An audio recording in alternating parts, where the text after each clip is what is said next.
Timnas Indonesia akhirnya merilis daftar resmi pemain yang akan dibawa untuk menghadapi ronde keempat kualifikasi Piala Dunia 2026. Pemanggilan kali ini menampilkan perpaduan antara para pemain senior yang sudah teruji dengan beberapa wajah baru yang siap memberi kejutan. Meski begitu, sejumlah nama yang cukup populer kembali tak terlihat dalam daftar. Patrick Kluivert selaku pelatih kepala tampaknya teguh pada pilihannya. Hanya memilih pemain yang dianggap cocok dengan taktik 4 bek andalannya. Sayangnya, skema ini masih terlihat rapuh dan butuh banyak penyempurnaan. Indikasinya sudah jelas ketika Indonesia gagal meraih kemenangan dalam uji coba terakhir kontra Lebanon.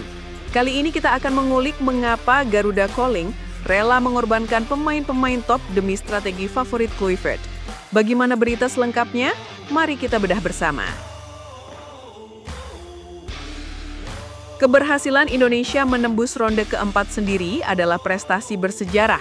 Dari fase sebelumnya, skuad Merah Putih tampil cukup mengejutkan dengan mengalahkan lawan-lawan tangguh.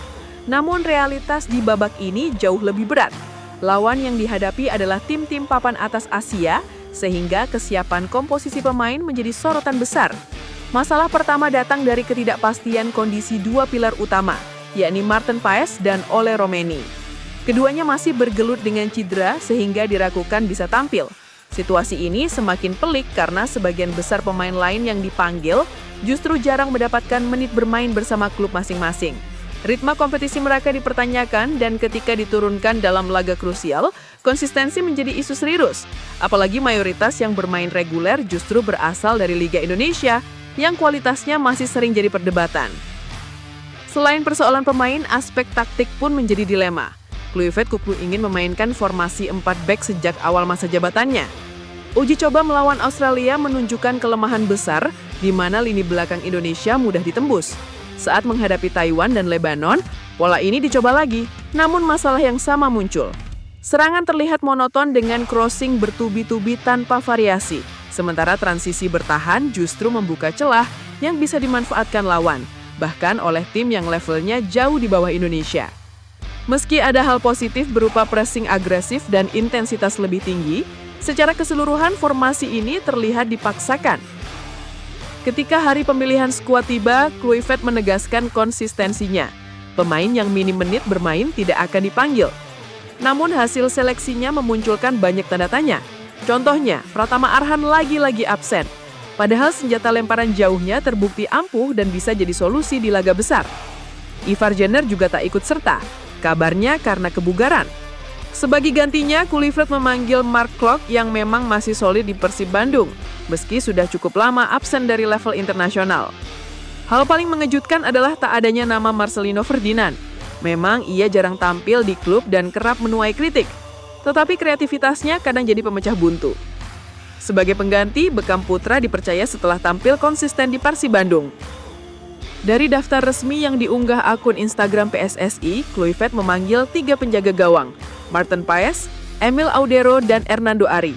Melihat kondisi Paes yang belum fit, Emil Audero diprediksi jadi pilihan utama. Kiper berusia 28 tahun itu sedang dalam performa cemerlang di Serie A setelah mencatatkan 20 penyelamatan dalam 4 pertandingan Serie A sekaligus menjadikannya kiper dengan save terbanyak di liga saat ini.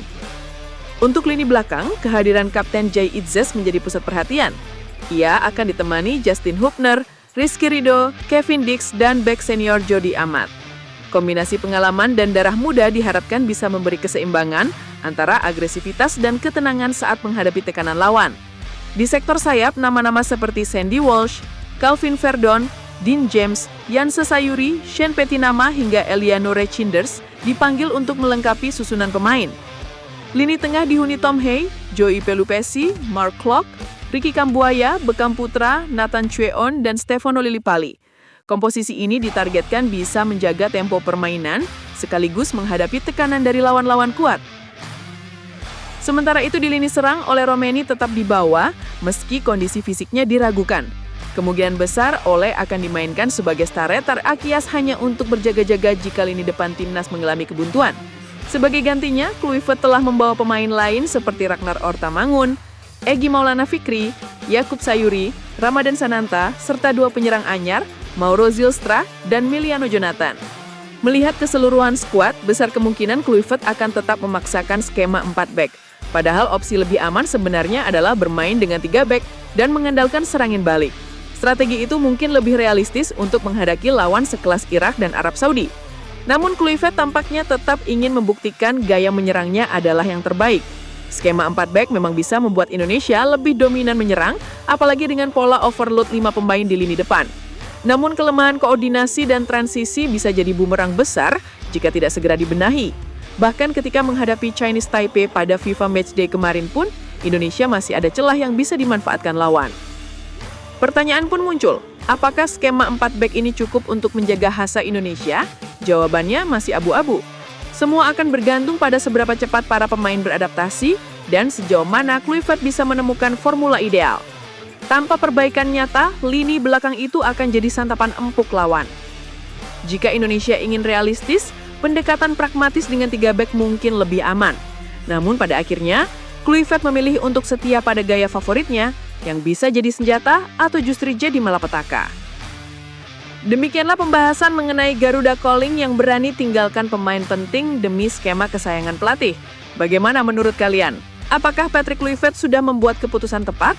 Tulis pendapatmu di kolom komentar, jangan lupa like, share, dan subscribe agar tak ketinggalan berita terbaru dari dunia sepak bola.